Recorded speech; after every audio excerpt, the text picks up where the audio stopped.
Welcome to the Integrated Leader Podcast. I'm Lauren Marie, and I'm with my partner in business and in life, Lauren Kutzko. We are the founders of Kutzko Consulting, an organization that enables human collaboration by providing the right data and technology to lead your people. We are introducing a learning program for leaders called The 8 Dimensions of a Healthy Team. As a leader, management and coaching is something you need to be doing every single day. Why not be excellent at it? In this 8-part series, you will be introduced to the basic principles to engage, grow, and align your team for success. It's simple, but rarely is it easy. If you want to reflect on the current status of your team as you listen along, we have a free assessment at teamhealthscore.com that will give you a baseline of where your team stands today. You can also learn all about our other products and services like hiring assessments, individual coaching, group coaching, and certifications. Thankfully, there is a growing awareness in many organizations about the benefits of emotional intelligence and the importance of self-reflection. More and more executives are discovering the impact that these have on the multiple bottom lines they are accountable to scale. Business is personal, so let's be good at it. Welcome to the team development episode of our Integrated Leader Podcast. Our goal today is to define what team development is and discuss why having it on your team impacts your people and your bottom line. Let's get started. Oh, we are recording the last episode of our first season, and we have learned so much. We have made so many mistakes. We have talked about them. We are collaborating together. It has been a joy. This is the team development episode, and really needed to include in the 8 dimensions of a healthy team that people need to always be learning. They need to develop in order to grow. They need to grow in order to care about what they're doing. We all need this, and it's up to the leader of the team to create an environment where development happens and is incentivized. For the purpose of this episode, we've defined team development as how committed each person on the team is to growing and getting better. People need to grow and develop or they will die, and it's up to you as the leader to help them set goals that they are incapable of achieving unless they develop, and then to support and coach them while providing the time and resources they need to develop themselves. When top performers want to improve, they hire a coach. This is very common in sports, and it's also critical in business and organizational leadership. Leaders and managers need to be good coaches. What's the difference between a manager and a coach? Coaching is a skill. A manager is a role. So a manager manages people, and you don't have to be a good coach to be a good manager. That's your title. But in order to be a good coach, coaching is a defined skill that you need to develop yourself. And not every person needs to be good at coaching skills, but coaches need to be good at coaching skills, and managers need to be good at coaching skills. Individual contributors can be good at coaching skills, and those are great skills to develop if you want to manage someday. I feel like this is the lesson in math about the square and the rectangle, and which one is the square and which one's the rectangle. Yeah, you're right, because people throw these words around all the time, and no one really knows what they mean. But coaching has been defined by the International Coaching Federation as a particular skill in a workplace context. Everybody knows what a sports coach is. We're starting to see these other things like a life coach. Yesterday, during the Arizona Cardinals game, we heard him talking about a mental conditioning coach. Coaching is a really important role. And when I imagine it, I imagine the baseball cap and the whistle that the coach is wearing. He's not a player. But if he weren't there to assemble the players, to help the players develop, to put the players in the right position, then the team would not gel. It's a very important position of someone that understands the goal and is accountable for the big goal, but doesn't actually have any power during the game to do anything about it. So then that's different than a manager because... No, I don't think it is. Coaching is like the verb. Use it in a sentence, please. A manager is a role on a team when they have people whose performance they're responsible for. Good managers coach their employees. It's the verb. The skill you develop. Okay, so some managers dictate. Yeah. Some managers ignore. Yep. Some managers coach. There you go. That's great. And that's really insightful too, because one of the core definitions of the coach is the asking of questions. Coaching skills, when you have them, is partially being good at asking questions. Do you know how to ask questions of your employees to help them figure things out for themselves? What you're doing is you're asking the question that's helping them think of their own answers to things. When we're talking about development, the coach and the coaching process is to give the employee everything that they need for the development process to happen. But you can't develop them. You can lead a horse to water, but you can't make it drink, they say. Well, then I want to be a coach. You are. Lauren, because I want to help people understand who they are, but I can't make them. Right. I mean, imagine so many different contexts where we have this, right? Like, the famous example I always think of is like Oprah has a coach. What the heck is Oprah to do that she needs a coach? Well, she's running a business. She's running an empire. She doesn't always know how to do that. Sometimes she knows how to do that, but she needs someone next to her or down the path from her cheering her on, right? The coach isn't Oprah. It's not the coach's empire. It's Oprah's empire.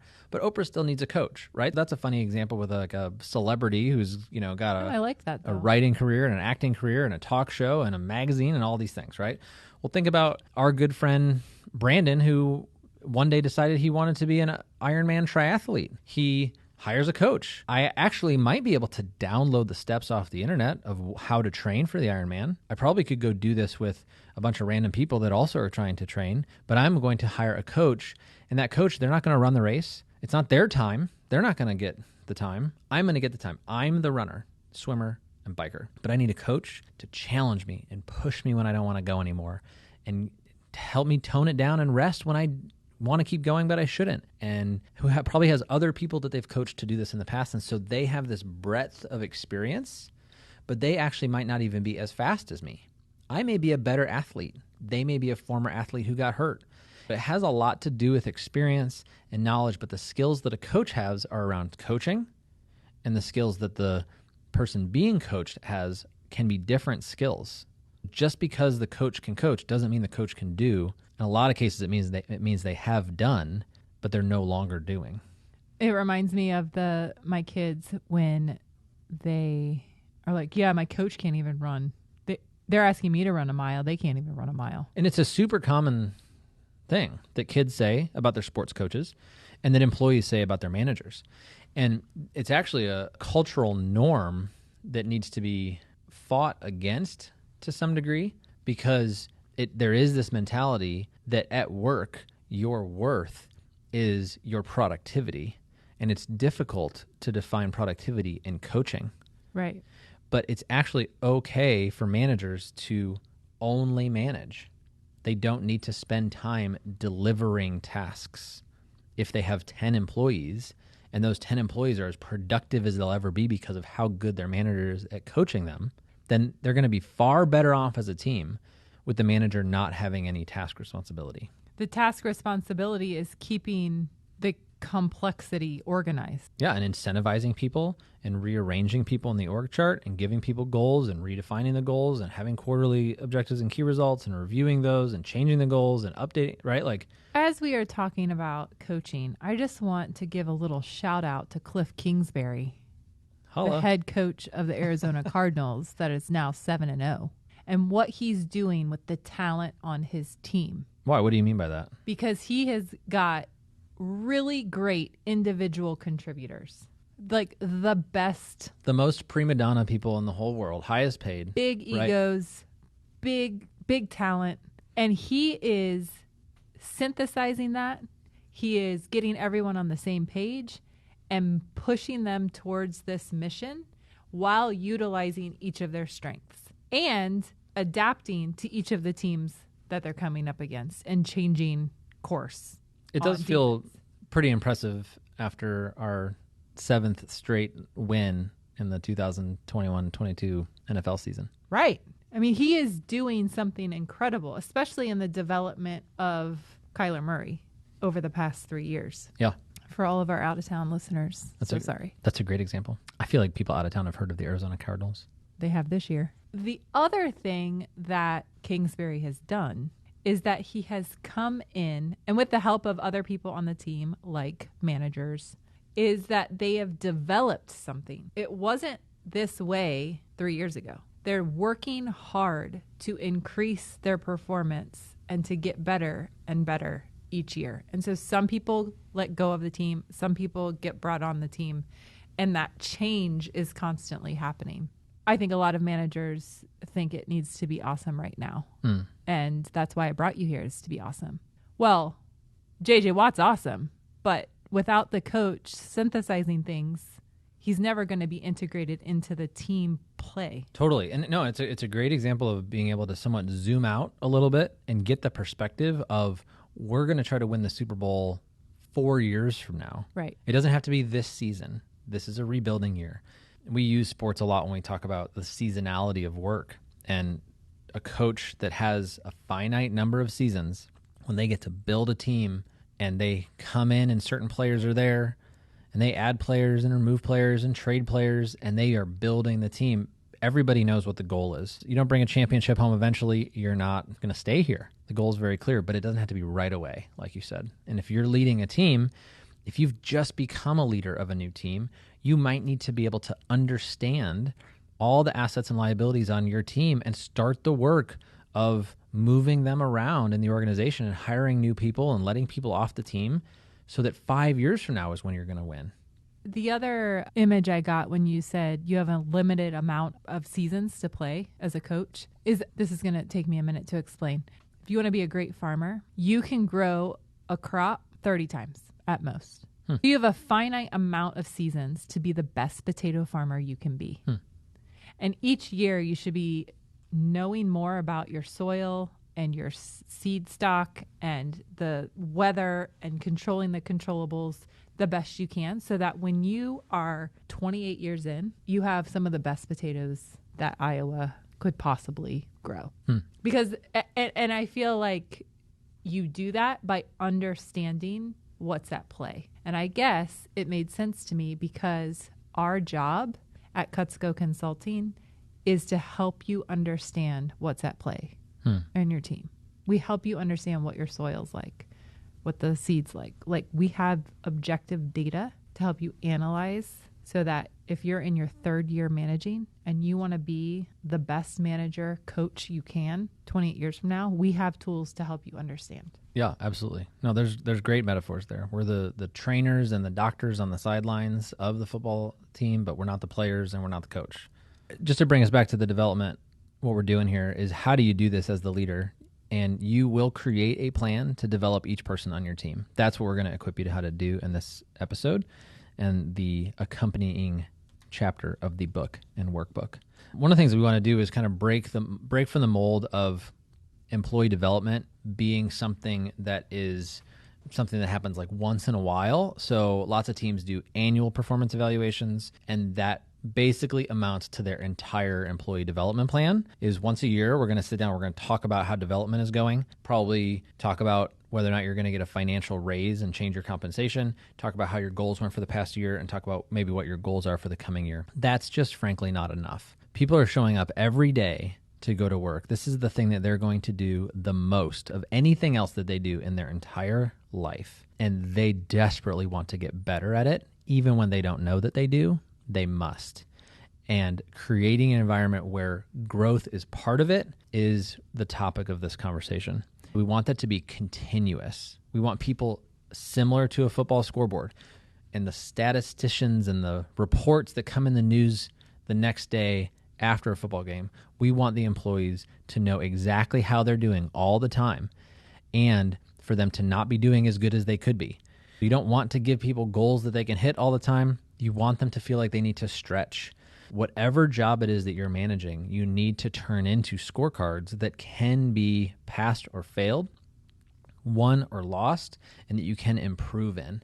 And you want that to happen continuously. One of the things we've talked about before is the weekly one-on-one and the weekly team meeting. We've talked about having a very clear defined purpose and using objectives and key results to do that. We want to start from the top down. Once you've got that purpose, the big goal for the whole team needs to cascade down so that each individual on the team has goals that when they accomplish their goals, they influence and impact the team goal. You'd be very surprised how few teams have this. Basically, we were talking a second ago about how a lot of managers like to get on the field and play instead of staying off the field and coaching. And one of the things that they often do is they consider themselves the only person who's working on achieving the team goal, and everybody else there, all the players, all their team members are there to assist them or to take the things off their list that they don't really feel like doing. That's a more challenging organizational structure to do this kind of thing in, if that's the mentality that you have about the people on your team. I have a hard time with a few things that you're saying. Like what? Don't you think some people don't like to be measured, or that metrics have been weaponized against employees? Totally. Okay. Absolutely. So that's not... I mean, we just talked about a second ago, like if you have a football coach and they do 7 seasons and they haven't gone to the Super Bowl, you're fired. But like you said, knowing you get 30 seasons out of this as a farmer, like that's clear. That's good. That's freeing to know. It's motivating. Those metrics are freeing. That's a life-giving thing to give people metrics to know what they're held accountable to. Because the fact of the matter is, at work, not at home, because we're not talking about families or churches, right? We're talking about at work. We are here to do something. We're here to accomplish something. We're here to win the Super Bowl, perform the symphony. Like, there is a pass and there is a fail. So you can't apply metrics to these other contexts that are not about that. But in the environment of a football team, it doesn't make sense to keep a failing football coach. I agree with that. And that coach wants to know that ahead of time. You have 4 seasons. Right. And with football, everybody knows, right? Like, this is how long you get. Right. So I guess as an individual contributor on a team, how do you not weaponize metrics, and how do you make it clear as you roll these out what they are and what they're made for? It's made to motivate and hold accountable, which you both need, but it's not to weaponize. Yeah, I mean, I'm not really sure what you mean by weaponize. What is the weapon metaphor that we're using? We're not at war. Like, what we're doing here at work together is voluntarily choosing to work together on the same goal. And that goal has built-in metrics and definitions of success and failure. I feel like you're maybe approaching it from a different thing. Like, that's not a surprise. Everybody knows that's what we're doing. If you have a poor manager, it's a surprise. Right. If you have a manager who hasn't listened to the 8 dimensions of a healthy team and gone through the purpose chapter and the accountability chapter and the trust chapter and the clarity chapter, and you have what you just said, these unclear things, that's very dangerous. And what other bad managers do is they show up one day on their helicopter and they go, you haven't been doing your job, and you haven't been doing your job for 18 months. Right. And I need to ask you to leave now. And that's all I'm going to tell you, because I talked to my attorney before this conversation, and my attorney says if you give them a reason, then they can sue you for having the wrong reason. If you don't give them a reason, then they can't sue you because this is a right to work state. So it's horrible management leads to the weaponization of metrics. Metrics are not the problem. Great. Bad managers are the problem. I think that's good. I think that's really good. Thank you for clarifying that. You're welcome. Because data is neutral. Data is it's just the facts. It's just data. Right? Did you catch that ball inbounds or out of bounds? It's just what happened. Good. Okay. Can we talk a little bit about how and why you need to demand stress? Demand stress? What does that mean? What are you looking at? Critical need for employee development plans. Demand stress from poorly planned workloads. What page are you on? Oh, it's not demand stress. It's demand stress. One of the 7 types of stress is demand stress. And demand stress is when there's a incongruency between the demand and the effort required and the demand. So when people are feeling weaponized by their goals, it's because there's demand stress. Like, I don't have what I need to accomplish these goals. These goals are too big. How do goals get set that are too big? In a safe environment, big goals are really good, right? Stretch goals, we don't want people to be at 100%. We want them to be around 70 to 80% because we want them to actually feel engaged by the fact that I'm not quite there yet. There's more to do. We're working towards this goal. But I think in unhealthy context, like you're describing, you can have certainly a situation where goals are created without the collaboration with the employee, and they're put on the employee.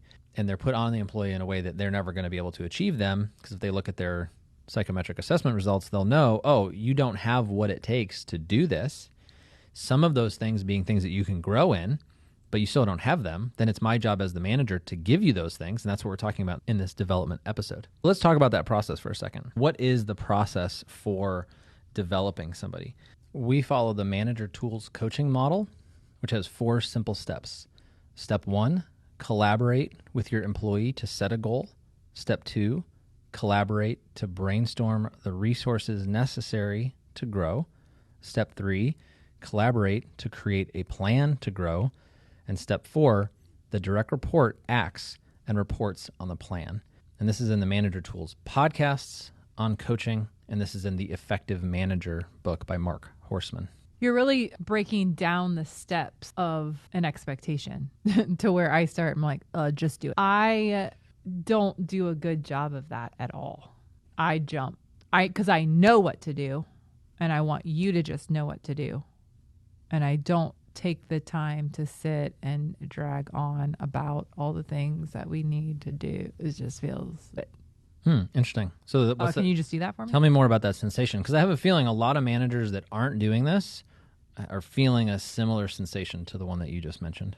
So when I take something that's so simple, that's like just do it, into 4 steps, you feel like that's just one step. So yeah, let's pick an example. Do you have something in mind? I need to slow the time down or expand the time on that idea, because you're right. Manager Tools is right. To get something done well, we need to make explicit all of those steps. That's right. I don't know why, but the example I have in my head is I used to be a wrangler, and the goal was to have 30 horses ready and saddled, fed to receive trail rides by, let's say, 8 a.m. Great goal. Very clear. Yeah. It's got numbers all over the place, right? So any clear goal needs to have numbers.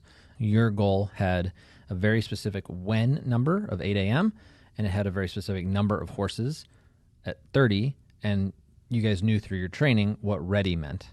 Right. So it's very clear. 30 horses ready for the customers by 8 a.m. But then you walk in, you get there early, you get on the four-wheeler, and it doesn't have gas. So you can't go round up the horses. Yep. Oh, so I need gas in there every night. The person who closes needs to put the gas in here for me in the morning, or I'm not going to be able to get it done in time. Right. Or we realize yesterday 3 girth straps broke and they were not replaced. Now we're down to 27 horses. I don't know. Is that what you mean?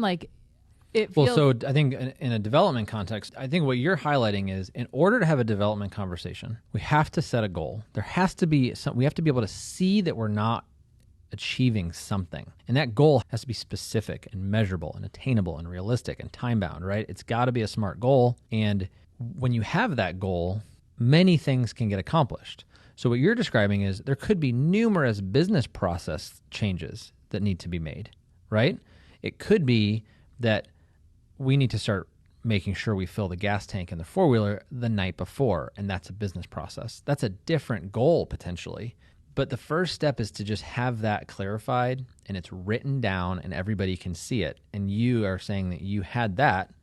So moving into a space where now we're discovering that a particular employee isn't good at something that's contributing to us missing this goal consistently, right? Now I'm tracking something, everybody knows about it, and I'm seeing, as I look back across the past 2 weeks, there were 14 mornings when we could have opened at 8 a.m. with 30 horses ready, and we only did it 10 mornings.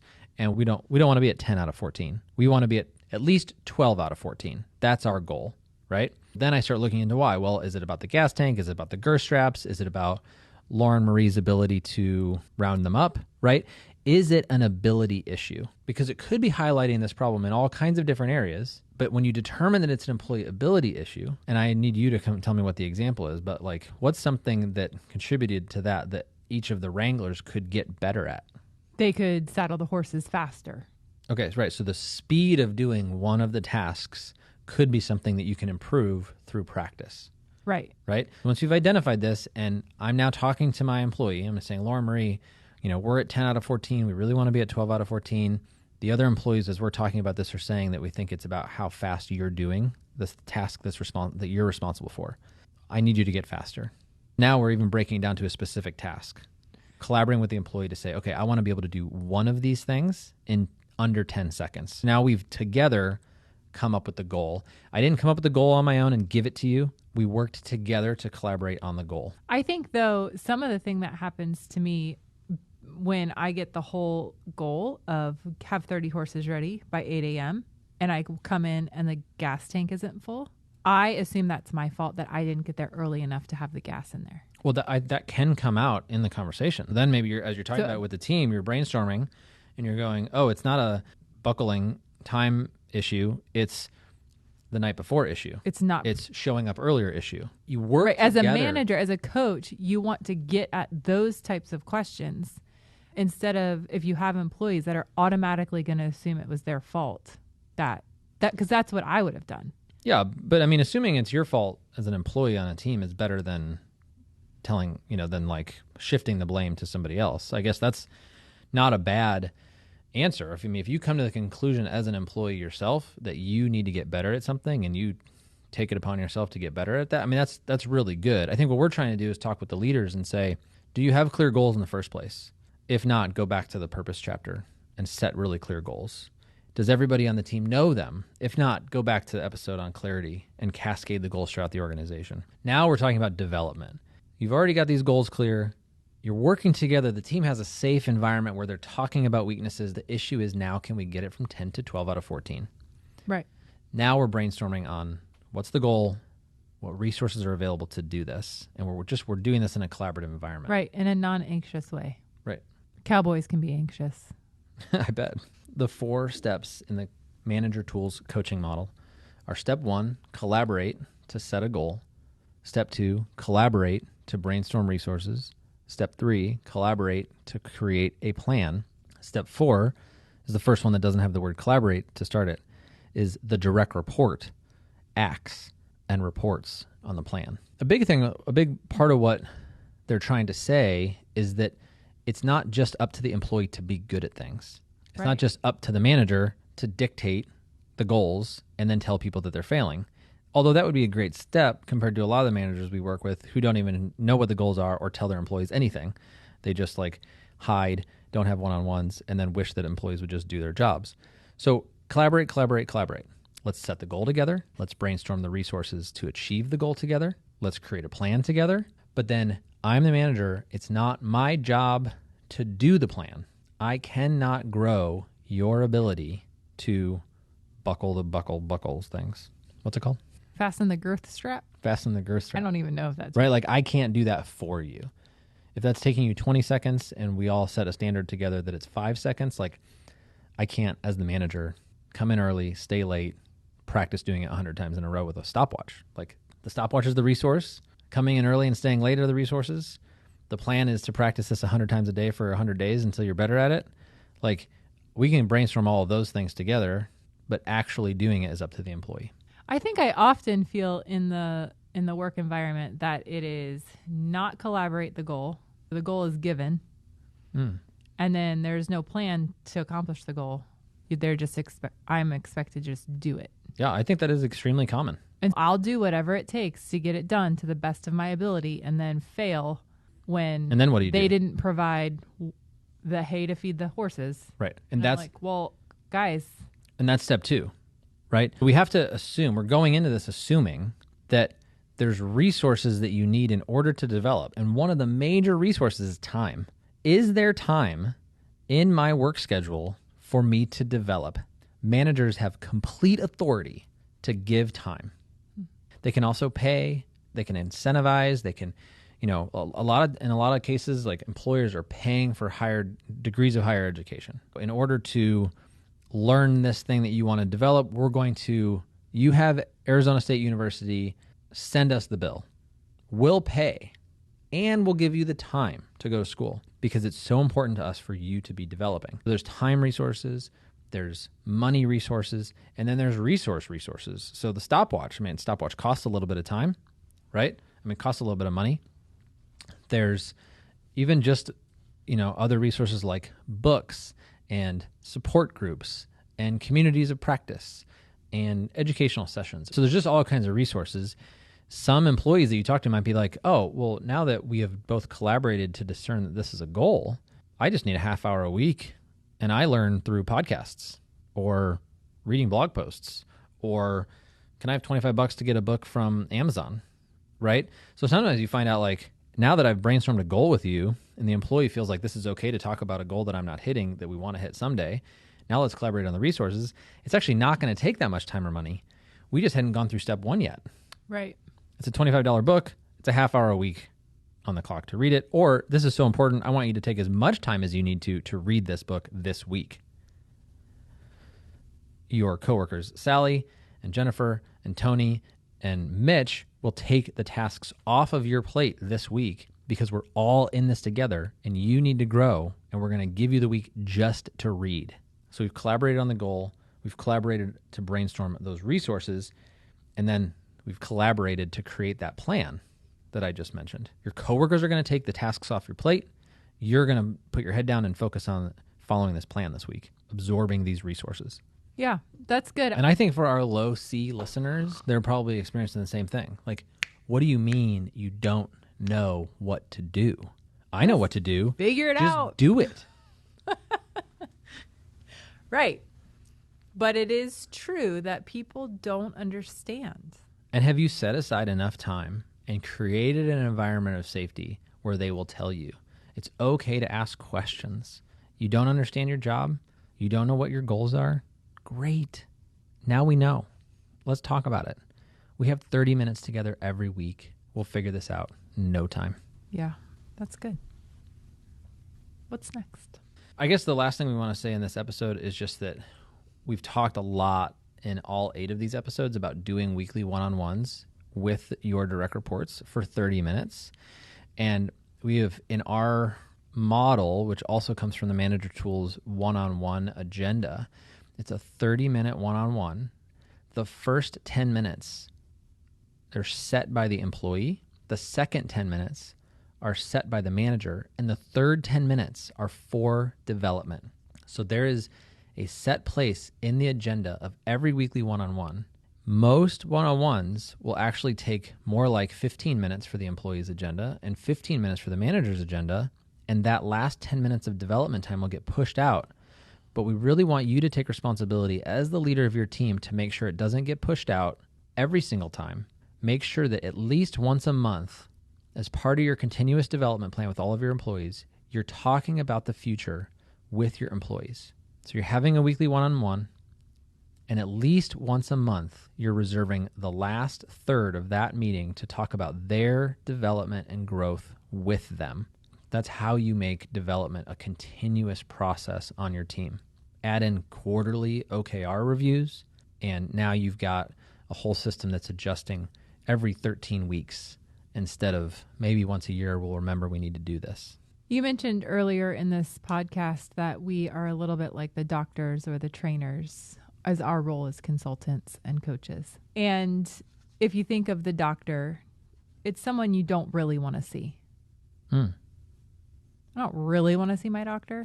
I love my doctor, but I'm going there because I have a problem. Yeah.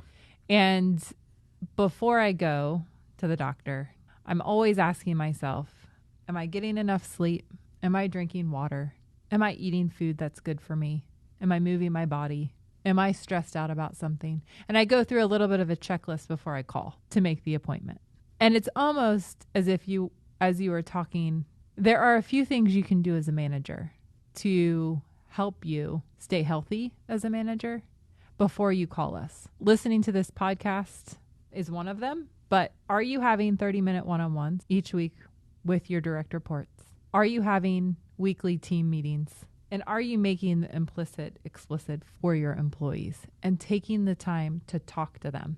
Are you able at least once a day to be vulnerable with one person on your team? If you start doing those things, you're well on your way to not having to see us. Yeah, that's great.